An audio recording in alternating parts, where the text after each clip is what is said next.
Hi, everybody, and welcome back to yet another cracking installment of the Matt Brown Show. This is the Secrets of Fail series where we're talking to CEOs all about their business blunders, the stuff they don't want in their LinkedIn timelines.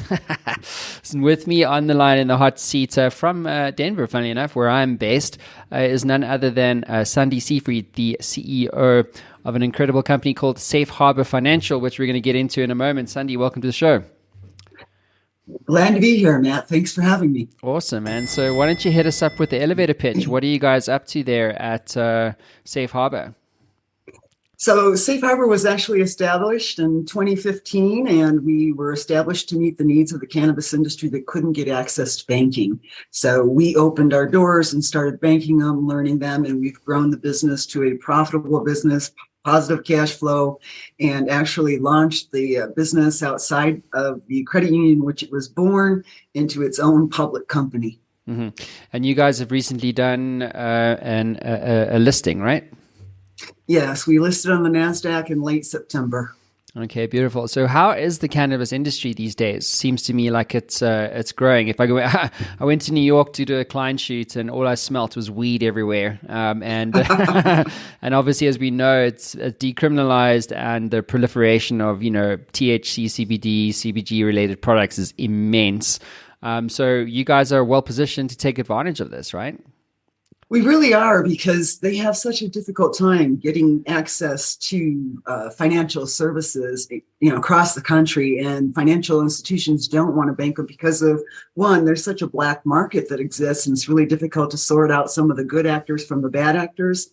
And two, it's a complex business. Cannabis is just complex, the way that there's regulations in every state that differ from the other state, and understanding how they set up their businesses to protect their assets, that type of thing. So the market with, there's 13 states that are considering legalization. So since COVID, things have just really gone so fast that there is a dire need for banking access. It seems to me also like, I think this whole trend around decriminalization of a lot of things, like top of mind right now for me is in Florida, I think it is, where psilocybin, imminently you'll be able to, fill up your car with gas, but then also, get a pack of psilocybin capsules. And then, a lot of talking these days around the use of psychedelics for mental health, like post-traumatic stress syndrome and things like that. And it seems to me like there's becoming a wider acceptance of these things for medicinal purposes. I would have to agree. I see the psilocybin moving so much faster than cannabis did, and they're riding on the success, I think, of cannabis, but they too, being a Schedule I drug, are going to have difficulty getting financial services. While we're prepared to handle the psilocybin businesses, the banking institutions are not necessarily willing because they're just getting used to cannabis. Yeah, it's weird, hey? And is it because of the stigma around it? Is it because we listed, Bank of America has these massive amounts of shareholders and things like that? We just wouldn't touch it because it would affect our share price. Is that typically the motivation here? No, it's because it's a Schedule I drug, and if any banker puts money into the financial system of a Schedule I drug, it's considering money laundering, and they are subject to prosecution because of that. So nobody's ever been prosecuted at this point, and we've been doing it now in our 9th year, and we haven't been prosecuted, but it's a risk. And when you have a large financial institution, are you willing to take that risk for one small part of your portfolio? No. Oh, that's funny. Cool. Let's get on to the meat and the potatoes of this series. So, Cindy, what is your story of fail for our audience around the world today? Well, besides having a lot of hiring failures in my last 38 years, I picked this one where we were real excited about going to market with our IP and our program back in 2017, and we created a subsidiary off the credit union to manage this. And we selected a vendor, or trusted one of our employees at the time with a vendor selection to actually program and automate our IP.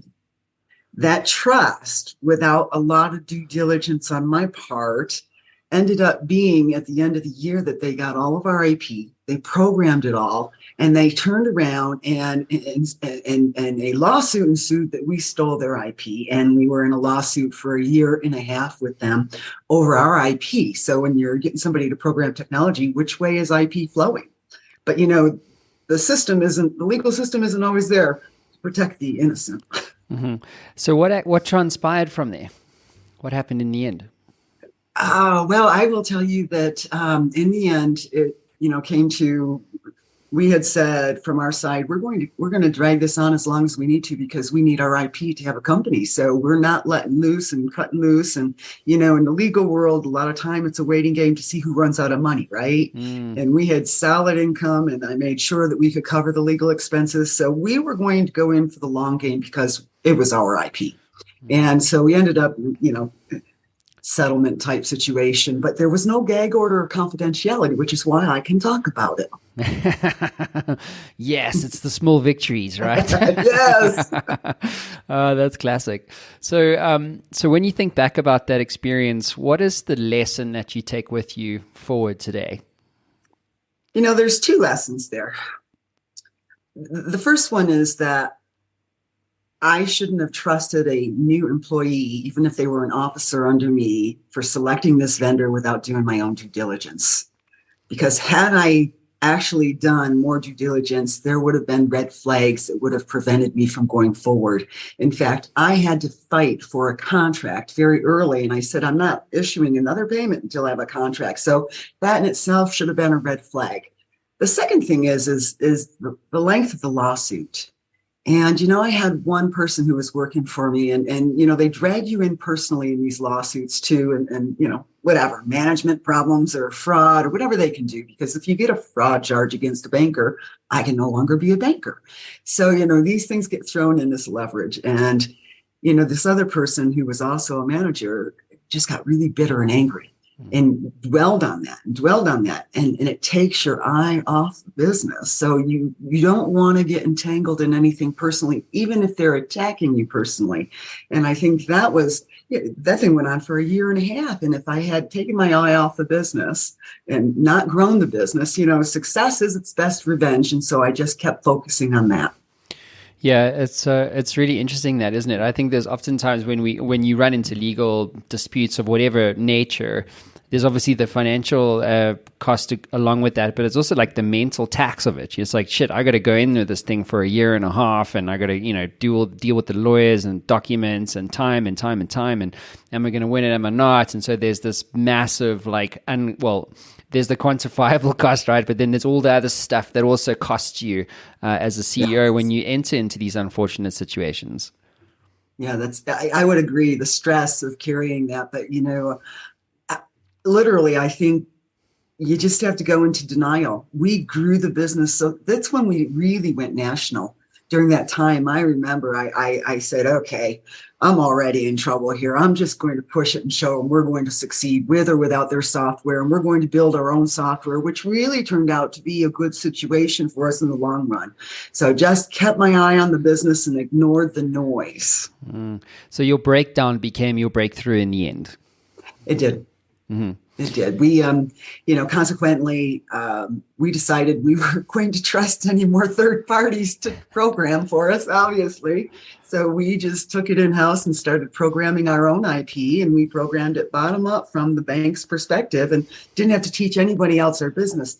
Yeah, was our IP out there? Yeah, but they didn't know what we knew, and we knew the business inside out. We had banked the business inside out. So yeah, now I can say that the cannabis banking software BSA platform we actually put together was focused from a banker perspective versus the technology perspective. And now we have a really good product that resulted out of that. And it's proprietary. We own all of it. Yeah, absolutely. And I suppose that's the silver lining, right, in the story. Yeah. You're one of them. So Sundie, if you could go back in time and kind of do things differently as it relates to the story, what would you do differently and why? The officer that I had hired at that time, had I done a thorough background search, I would have seen such big red flags that I wouldn't have hired them. So I was enthralled with charm and experience and talk, and that unfortunately got in my way of being thorough on a background check. So I think, I have really learned that you've got to know the officers you hire. You've really got to do that background check, and they don't have to be nice and charming. Red flag, you're too charming. Not coming in my door, I know that's terrible. And then the second thing is, never throw a project that's going to be, over $1 million into a new employee's hand or an officer's hand without doing your own due diligence and start to recognize those red flags. And while I did recognize those red flags, I didn't trust my gut instinct. So I would trust myself more. Yeah, I found like that instinct, that gut, right? It's actually a form of intelligence. I genuinely believe that, because it's this thing that's the whisper, right? I think Oprah Winfrey calls it the whispers. It's like it's this nagging voice in your head that goes, I just don't like this guy. Something about him, or I don't like this deal. Something stinks about it, or I really like this guy. I think this is going to be a win. Like it's that sense that you get. Have you found that to be the same thing, where it is a form of intelligence, your intuition? Absolutely. And, in fact, when I put this program together in 2015, there was no real clear guidelines or regulations surrounding how to do it. And so it was purely, I said to my board, I'm just going to go with my gut instinct and my 30 plus years of financial services and make it up. And literally, I had to do it. I remember saying to the staff that was working with me, I'm just going with my gut. Just going with my gut. We're going to do it. So it is actually pulling everything from the environment and what you've experienced, and actually making it actionable, or to the down to the procedures and policies on which you operate. So I really try to train the employees behind me and mentor them that your gut is one of the best things you have when you're trying to pinpoint fraud or bad players. And remember, we're dealing with a market that has a black market out there. So they're dealing with money coming in all the time from cannabis. And I said, you will know, you study these businesses, the money, the owners, you will know when something doesn't look right. Trust it. So, Sundie, what's your advice to other CEOs or entrepreneurs in terms of the importance of failure in business success? Hire well, first of all. Do your homework, do your due diligence. And when you're in an emerging market, like with cannabis, don't trust everything you see out there, because, in an emerging market like cannabis, some of the worst come out to play and some of the best come out to play. So, even if the market is tight and the options of hiring are tight, you've got to wait for it. You've got to wait for the right person and sort them out, and be very cautious that way, and utilize a little bit of that gut instinct with people as well. Mm-hmm. And are there any books or tools or resources, podcasts or anything like that you recommend other CEOs to use on their journey? I have to say that I knew you were going to ask this question. And some of the best information, I know early in my career, we didn't have Google, and we didn't even have the internet at this point in time. But, anytime I get into anything I'm doing at this point in time, Google brings up everything, you need to know about a subject, and you can listen to 10 different podcasts just like this and learn from 10 different perspectives. So I have to say that is my go-to, listening to lots of different perspectives, a lot of podcasts, making sure I understand whatever I'm doing from whatever angle other people are saying you need to look at it. Well, Sundie, it's been a real privilege getting to know you, and super exciting to see where you guys are going to go as a team and as a business, especially under your leadership, it sounds like. I wouldn't want to go to war with you. Hard knocks. But thank you for being vulnerable. I know it's not easy being, vulnerable in general, but especially on a platform like mine. So I appreciate you for doing that. Takes courage, and that's, I'm sure, going to be a huge contributor to your success in the future. So thank you for being here, and wishing you all the best for the future. Thank you, Matt. Thanks for having me. Cheers, everyone.